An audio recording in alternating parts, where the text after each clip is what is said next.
અયુક્ત કારેણ ફલે સક્તો નિબધ્યતે. બરાબર છે ને?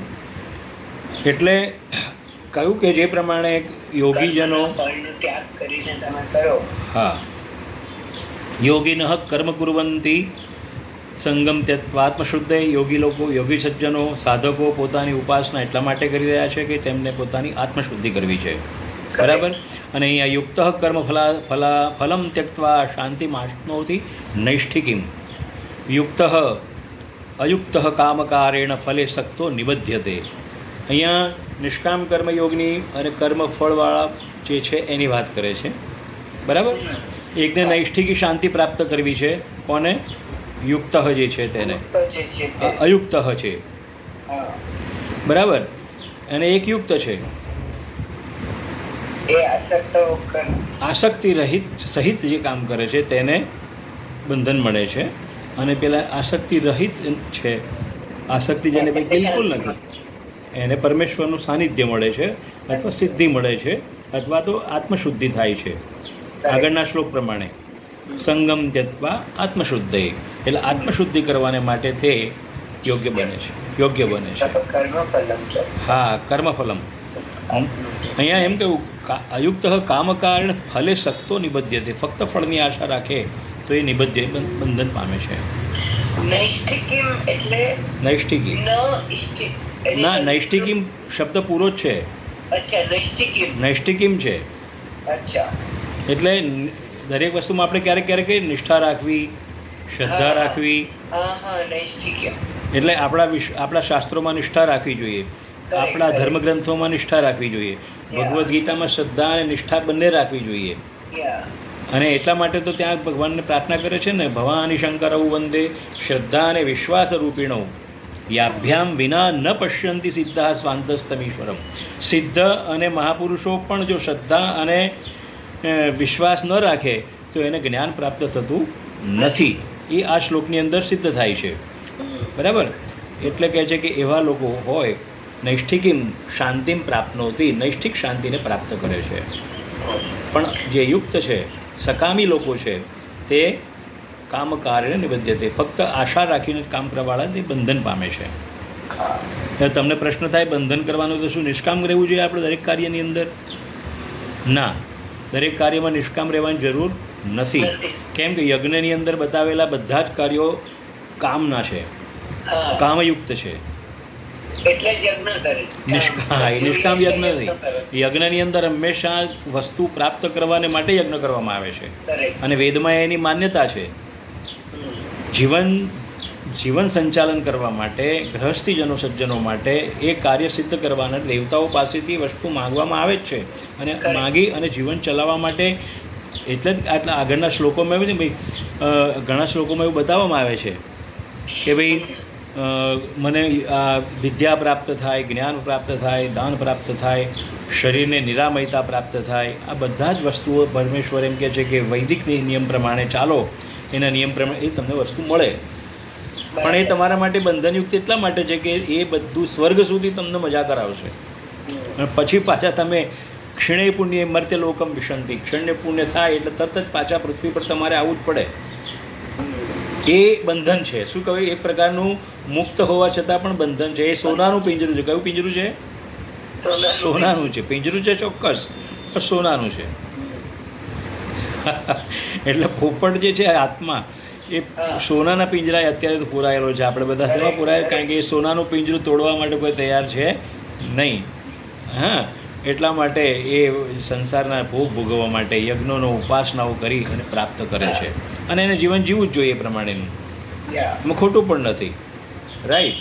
સર્વકર્માણિ મનસા સંન્યસ્યાસ્તે સુખમ વશી નવદ્વારે પુરે દેહી નૈવ કુર્વન્ન કારયન. હવે આટલો બધો શ્લોક મોટો છે આ, કે તમારી મારી બંનેની ચાંચ આમાં ડૂબે એમ નથી. એક બાજુ આટલી સરસ વાત કરે છે અને બીજી વખત એમ કહે છે સર્વકર્વાણી મનસા સંન્યસ્યાસ્તે સુખમ વશી. વશી એટલે વશ કરીને, પોતાના અંતઃકરણ જેણે વશ કર્યું છે તેઓ દેહી એટલે પુરુષ. એવ નિશ્ચયાત્મક શબ્દ છે. ન કુર્વન ન કાર્ય નવદ્વારે પૂર્વદેવી સર્વકર્માણી મનસા સંન્યસ્ય સુખમ આસ્તે.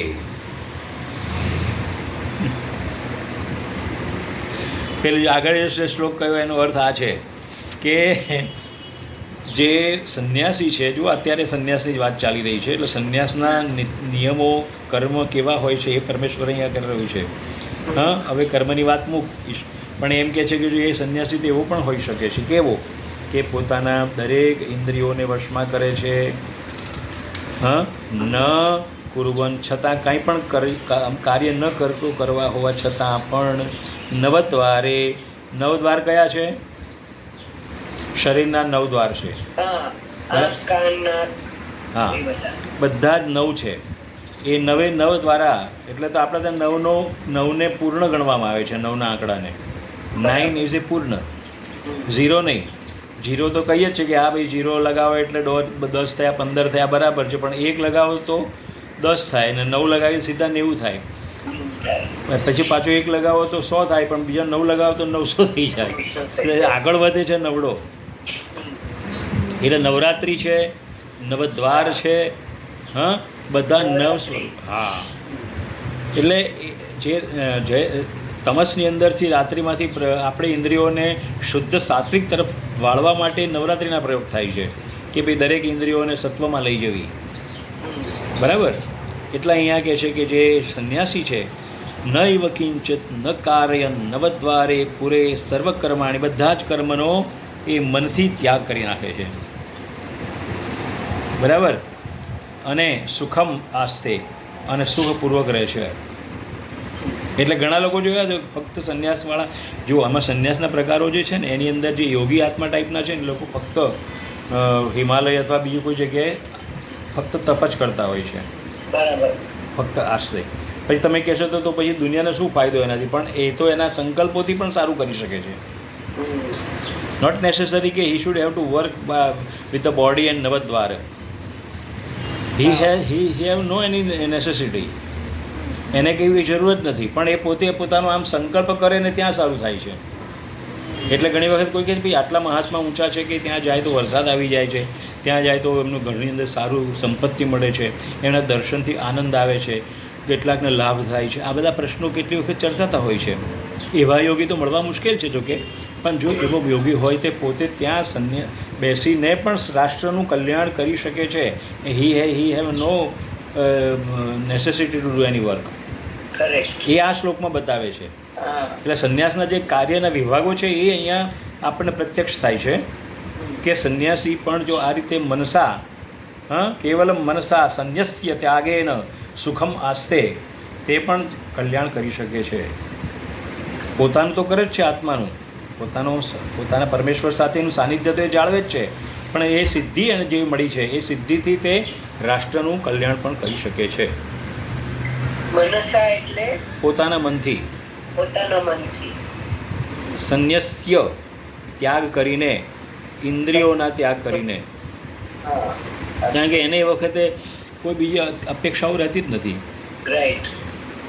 ભોજન મળી તો હોય ન મળી તો એને એના પોતાના ઇન્દ્રિયોને એવી વશ કરી નાખે છે કે એની જરૂર પણ નથી પડતી.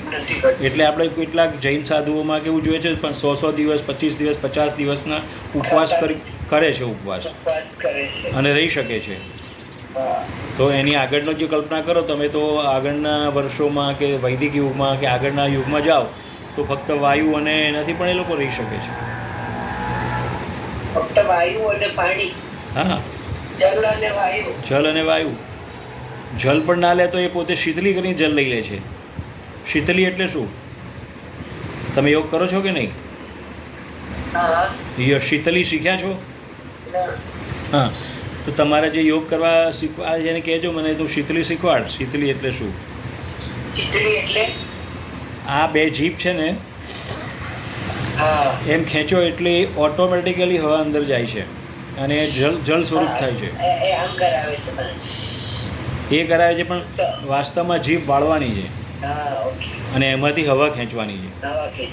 અને એ ખેંચો એટલે એક પ્રકારનો જળ પ્રવાહ જે છે એ પ્રગટ થાય છે અંદર, અને તમારી અંદરની આવશ્યકતાઓને પૂરી કરે છે. એ લોકો એથી પૂરી કરે છે, આપણાથી ન થાય.